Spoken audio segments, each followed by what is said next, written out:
चौकसी की अरेस्ट के बाद उनके एक्सट्रेडिशन का क्वेश्चन फिर से फोकस में आ चुका है। हम बात कर रहे हैं सीनियर एडवोकेट अमन लेखी से इस मामले के लीगल प्रोसीजर के बारे में। सर, ऐसे केसेस में एक्सट्रेडिशन का प्रोसीजर क्या होता है, क्या लीगल फॉर्मेलिटीज होती हैं, प्लीज आप हमें एक्सप्लेन कर सकते हैं। एक्सट्रेडिशन का प्रोसीजर सिंपली पुट रिक्वायर करता है कि judicial authority, not the police authority, एक वारंट ऑफ अरेस्ट इशू करे।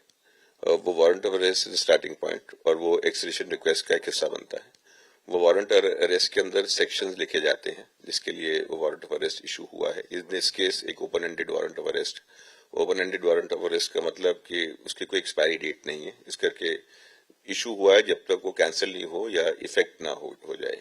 जो ऑफेंसेस दिए जाते हैं वारंट ऑफ अरेस्ट के अंदर, वो ऑफेंसेस करके मायने रखते हैं कि एक्सट्रेडिशन के लिए एक टेस्ट होता है डुअल क्रिमिनलिटी का। डुअल क्रिमिनलिटी का टेस्ट का मतलब ये होता है कि जिस ऑफेंस के लिए आप किसी को हिंदुस्तान बुला रहे हैं, वो जिस requested country, in this case Belgium, वहां भी वो ऑफेंस माना जाए। तो दोनों जगह ऑफेंस होना चाहिए, दैट इज डुअल क्रिमिनलिटी, दोनों जगह। तो वो जो ऑफेंसेज हैं इसके अंदर चीटिंग वगैरह की ऑफेंसेज, फोर्जरी, कॉन्स्पिरेसी वगैरह, in all probability definitely they are would be offences also in Belgium. Belgium में भी ऑफेंसेज होंगे, इसी करके वो अरेस्ट हुए हैं, क्योंकि अरेस्ट उनका that is acknowledgement by Belgium का मानना कि हाँ भैया ये केस है। तो this is the first step. अब ये जो अरेस्ट वारंट होता है एक्सट्रेडिशन रिक्वेस्ट का पार्ट होता है।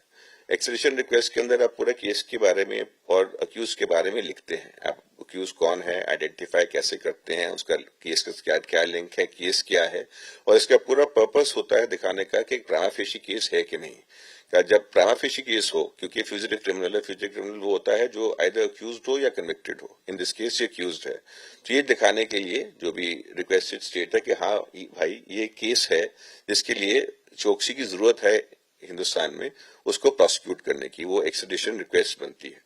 तो ये एक्सट्रेडिशन रिक्वेस्ट और ये वारंट ऑफ अरेस्ट होता है। अब इसका जब एक्सट्रेडिशन रिक्वेस्ट होती है, ये नहीं कि एक्सट्रेडिशन रिक्वेस्ट हुई और एक्सट्रेडिशन हो गया। वेरियस कंडीशन सेटिस्फाई होती हैं। एक तो मैंने आपको बता दिया डुअल क्रिमिनलिटी की। दूसरी एक एक्सेप्शन होती है कि भैया पोलिटिकल एक्सेप्शन उसे बोलते हैं, कि देखो कोई डिसेंटर हो, कि कोई बंदा हो जिसको फॉर हिज पॉलिटिकल व्यूज किसी तरीके से प्रोसिक्यूट करना हो, उस बंदे को आप एक्सट्राडाइट नहीं करेंगे। जो ये केस है ये एक डिस्गाइज्ड क्रिमिनल प्रोसीडिंग नहीं है, एक पेटेंट क्रिमिनल प्रोसीडिंग है जिसके अंदर फ्रॉड हुआ है।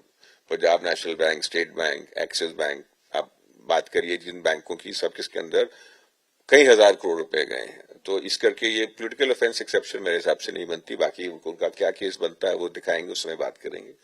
दूसरा है, वो कहते हैं कि भैया अगर उनको भेजा जाए तो उनको ह्यूमन राइट वायलेशन होती है। ह्यूमन राइट वायलेशन एक्विजिशन होती है रिक्वेस्टेड स्टेट को, रिक्वेस्टिंग स्टेट को, कि वहां अगर जाएगा तो उसको बेसिक राइट्स नहीं मिलेंगे और उसके ऊपर ऐसा प्रोसीजर दिया जाएगा जिसके लिए उसके बेसिक हक उसको मिलेंगे नहीं। ये भी एक नाजायज एक्विजिशन होगी, क्योंकि इंडियन सिस्टम ऐसा नहीं है, फंक्शनल सिस्टम है, पूरे सेफ गार्ड्स हैं और एक मैच्योर, इफेक्टिव, एफिशिएंट और रिस्पेक्टेबल सिस्टम है दुनिया के लीगल सिस्टम में। तो दूसरा उनका ये कहना है कि क्योंकि वो कैंसर के मरीज हैं और उनको कोई कैंसर की बीमारी है, इस करके उनको ये एक्सट्राडाइट नहीं करना चाहिए। एट बेस्ट ये एक टेम्पररी रिप्रीव हो सकता है pending verification of his condition और उनकी कैपेसिटी टू ट्रैवल, बट एक परमानेंट ये ऑब्जेक्शन नहीं हो सकता जिससे कि वो बोल सके as a matter of rule कि मैं नहीं जाऊंगा।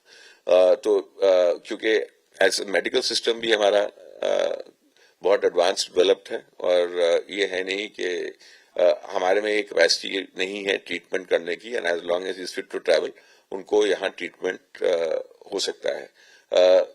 जो इनके लिए दो ग्राउंड्स हैं जो ये बोल रहे हैं, अभी सुनने को आया, और बाकी ग्राउंड जो होंगे उस समय हम देखेंगे। मेरे हिसाब से उनकी अवेलेबिलिटी इनकी टू अवॉइड एक्सट्रेडिशन नहीं बनती।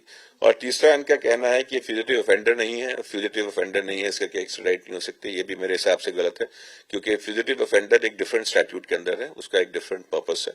एक्सट्रेडिशन एक्ट के लिए फ्यूजिटिव क्रिमिनल होना जरूरी है, फ्यूजिटिव ऑफेंडर होना नहीं जरूरी, और फ्यूजिटिव क्रिमिनल है। तो जो इनके 3 ग्राउंड मुझे जो पब्लिक डोमेन के अंदर है, मेरे हिसाब से प्राइमा फेशी ये मेड आउट नहीं है। सो अब समय कितना लगता है ये प्रोसेस पे डिपेंड करता है, और ऑब्वियसली वो जो अपने हक है उनको उनका प्रयोग करेंगे और उस बेसिस के ऊपर अवॉइड करेंगे। तो वो भी हैव टू वेट एंड सी कि उसमें क्या होता है। सर एक और चीज जो उनके वकीलों की तरफ से कही गई है वो ये है कि वो इंडियन इन्वेस्टिगेटिंग एजेंसीज के साथ कोऑपरेट करने को रेडी हैं, काफी टाइम से कोशिश कर रहे हैं कि वीसी के थ्रू वो ज्वाइन करे, कोऑपरेट करे। क्या ये एक वैलिड ग्राउंड हो सकता है एक्सट्रेडिशन के अगेंस्ट? बिल्कुल नहीं। ये अक्यूज है किसी और अक्यूज की तरह, क्योंकि ये अक्यूज यूरोप में बैठे हैं या अमेरिका में हैं या किसी और कंट्री के अंदर हैं, क्योंकि इनके पास पैसा है, वो कहीं और की सिटीजनशिप ले सकते हैं। इसका ये मतलब नहीं है कि जो लीगल प्रोसीजर्स हैं वो लीगल प्रोसीजर्स के साथ ये खिलवाड़ कर सकें। ये लीगल प्रोसीजर का खिलवाड़ है। आप और मैं अगर एक ऑर्डिनरी क्राइम से एक्यूज्ड हों और हमारे को बुलाया जाए तो ये ऑब्लिगेशन होगी हमारा जाना, as long as procedure safeguards हैं बुलाने की वो सेटिस्फाई हों, पर हमारा ड्यूटी बनता है जाना। और किसी का ये हक नहीं बनता कि वो डिसाइड करेगा कि उससे पूछताछ कैसे होगी। पूछताछ का जो तरीका है ये एक लीगल मैंडेट है जो स्टेट डिवाइस करता है, और ये पूछताछ का तरीका कॉमन होता है सबके लिए। इसमें ना पैसे वाले के लिए कोई एग्जाम्पशन है, ना पोजीशन वाले के लिए एग्जाम्पशन है, ना यहाँ वाले के लिए एग्जाम्पशन है, ना बाहर वाले के लिए एग्जाम्पशन है।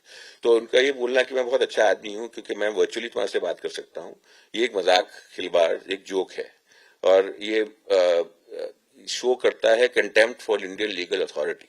और मेरे हिसाब से this has to be scoffed at. इसको तो किसी हर हालत में हटा देना चाहिए, क्योंकि जो बंदा कंट्रीज टू कंट्री जाता रहता है ओवर पीरियड ऑफ टाइम, 8 साल से गायब है और अवॉइड कर रहा है पूरी प्रोसेस को, वो अवॉइड करते हुए जब इतने सारे पैसे अवॉइड, इतनी गफला हो चुका है इसके अंदर, बोलता है मैं वर्चुअली करूंगा, उसका एकदम एक नाजायज चीज बनती है। तो उसका ये बोलना है कि मैं क्योंकि मैं ये कर रहा हूँ इस करके मुझे एक्सट्राडाइट ना करो, ये तो इसके ऊपर मैं हंसने के अलावा कुछ कर नहीं सकता। हमसे बात करने के लिए शुक्रिया सर।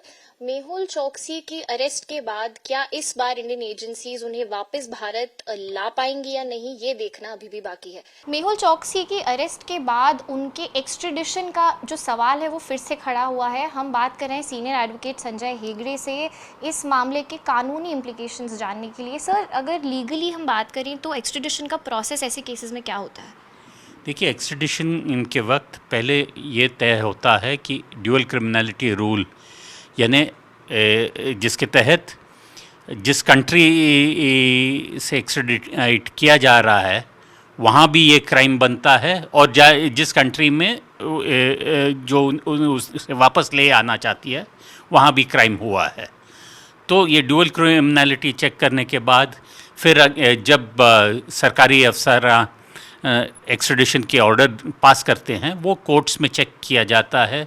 स्पेशली दूसरे अगर कोई रीज़न्स है जिसके कारण वो एक्सट्रेडिशन नहीं हो सकता है, कभी कभार ह्यूमन राइट्स का मसला उठ जाता है। आपके दर्शकों को शायद याद होगा कि हाल ही में लंदन से संजय भंडारी का जब एक्सट्रेडिशन चला था तो वहाँ की अदालतों ने मना कर दिया था, क्योंकि इंडिया के जेल कंडीशंस उनके स्टैंडर्ड्स के नहीं थे ह्यूमन राइट्स के हिसाब से।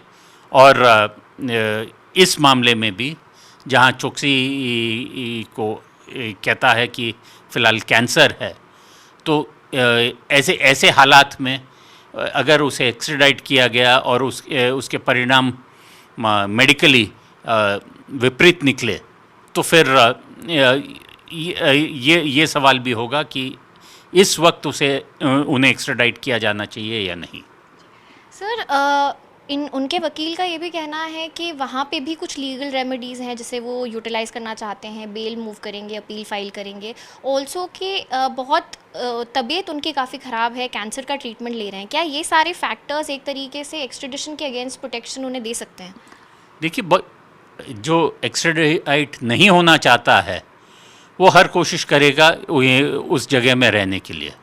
तो कैंसर ट्रीटमेंट का तो एक है ही, उनके बीवी भी बेल्जियन सिटीज़न है, तो अगर वे सिटीज़नशिप वहाँ के मांग लेते हैं या असाइलम मांग लेते हैं तो उस चीज़ पर भी वहाँ के कोर्ट्स को गौर करना पड़ेगा। तो फ़िलहाल वो अरेस्ट हुए हैं।